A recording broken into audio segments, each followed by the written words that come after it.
En 1871, Nueva Zelanda fue el país más rico del mundo en términos del PIB per cápita, seguido por Australia y Estados Unidos. En esa época ya era considerado un país independiente del Reino Unido, su antiguo colonizador. Sin embargo, su influencia continuó y de cierta forma se estableció una dependencia comercial neozelandesa del Reino Unido, porque en esa época los británicos necesitaban carne y lana y Nueva Zelanda podía proveerlos. Poco a poco se convirtió en el mercado más importante para la pequeña economía. La gran dependencia de los productos agrícolas y su estrecha relación comercial con el Reino Unido se reflejaron en la estructura y el destino de las exportaciones. En 1950, los productos agrícolas representaban cerca del 90% de sus exportaciones, 65% de las cuales iban al Reino Unido. Durante muchos años, la economía de Nueva Zelanda se basó prácticamente en la lana, la carne y los productos lácteos, y con este modelo disfrutó de altos niveles de riqueza durante la mayor parte del siglo XX. Pero esta prosperidad solo continuó hasta mediados de los 60, cuando el precio mundial de la lana cayó un 20% en 1966 y otro 20% en 1967.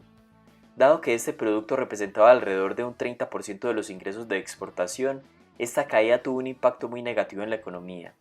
Y para empeorar la situación, en 1973, Nueva Zelanda perdió su posición preferencial con el Reino Unido porque éste se incorporó a la Comunidad Económica Europea, lo cual significaba que dejaba de dar precios garantizados a su antigua colonia y que los acuerdos comerciales llegaban a su fin.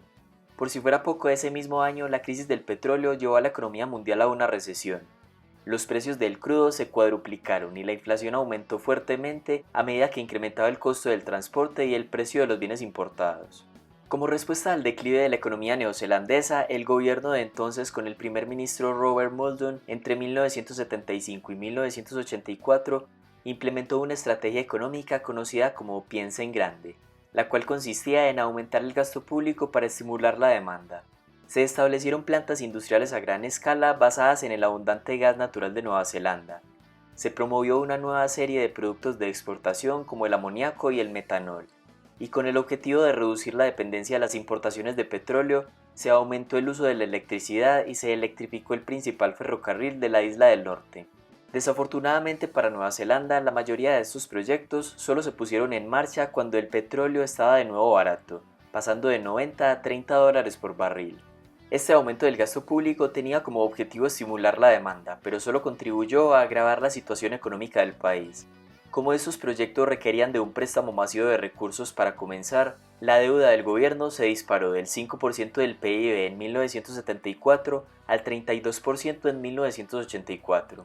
Como se muestra en esta gráfica, la balanza fiscal pasó de un superávit del 1.6% del PIB en 1972 a un déficit del 6.5% en 1984, o sea que los gastos del gobierno superaban los ingresos.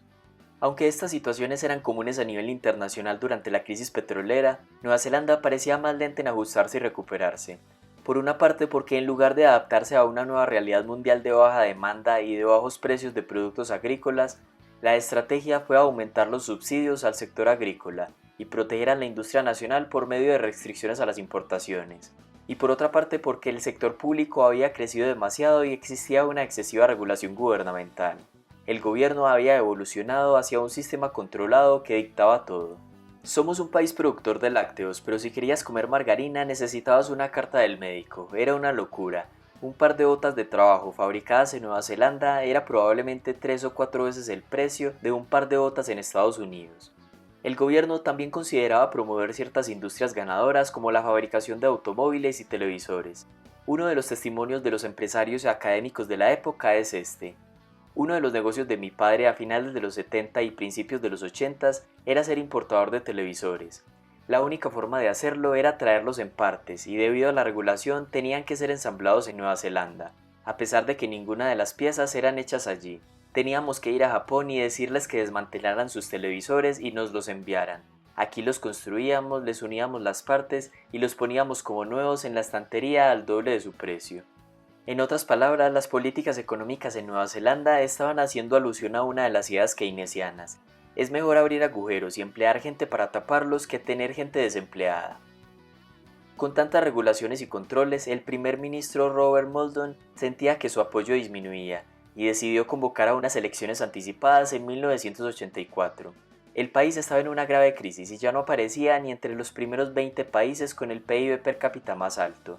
Como era de esperarse, el partido opositor ganó las elecciones, y liderado por el ministro de Hacienda Roger Douglas, se inició una serie de radicales medidas que se conocen popularmente como Rogernomics, las cuales tenían el objetivo de liberalizar la economía. Entre 1984 y 1993, Nueva Zelanda pasó de ser probablemente el país más protegido, regulado y dominado por el Estado entre las democracias capitalistas a ser uno de los más abiertos y competitivos. Los cambios incluyeron contratos por desempeño para los altos funcionarios públicos, responsabilidad fiscal y agricultura sin subsidios. Se flexibilizaron los reglamentos de importación, se eliminaron los controles a los tipos de interés, a los salarios y a los precios. Muchas de las primeras reformas afectaron directamente a los agricultores. En unos pocos meses los subsidios habían terminado. Pero al mismo tiempo se eliminaron las restricciones a las importaciones. Esto se tradujo en un menor costo de la maquinaria agrícola y ahora los agricultores tenían acceso a los mercados mundiales.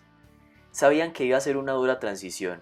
Algunos perdieron sus granjas, otros tuvieron que despedir empleados y otros propietarios tuvieron que trabajar a tiempo completo nuevamente. Pero era preferible tener que adaptarse a la realidad, hacer sacrificios y ser responsables de sus resultados que depender toda la vida de los subsidios del gobierno. La productividad en el sector de la agricultura mejoró. En 1991, Nueva Zelanda era el tercer país que más valor agregaba por trabajador.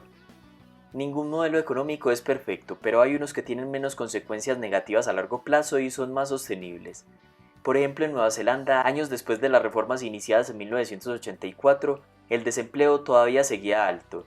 En 1991 era del 10.6%. Muchas dependencias del gobierno se convirtieron en una especie de empresas estatales obligadas a obtener beneficios. Entonces, para ser rentables, tuvieron que despedir a miles de empleados del sector de la electricidad, el carbón y de la empresa de correos. Pero la tasa de desempleo nunca ha vuelto a llegar a esos niveles y en 2019 era solo del 4%. Con la inflación pasó lo mismo, en 1987 todavía permanecía alta, con una tasa del 15.7%, pero a partir de 1990, luego de una estricta política monetaria, no ha vuelto a superar la barrera del 4%.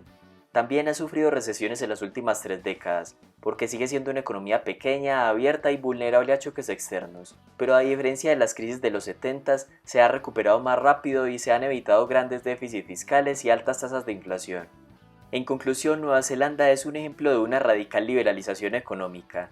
Sufrió un proceso de transición que afectó a todos los sectores en el corto plazo, pero a largo plazo dio sus resultados. En la actualidad es un país próspero, competitivo y que sin duda está mejor preparado para enfrentar las crisis, con una baja deuda del gobierno, baja tasa de desempleo y de inflación y con amplias libertades económicas. En el índice de libertad económica 2020, Nueva Zelanda ocupó el tercer lugar después de Singapur y Hong Kong. ¿Es posible aplicar en otros países este tipo de reformas en tan poco tiempo como lo hizo Nueva Zelanda? Si hay tantos países prósperos que siguieron cierto camino, ¿por qué hay otros que siguen tomando la dirección contraria? Deja tu opinión en los comentarios y gracias por ver el video.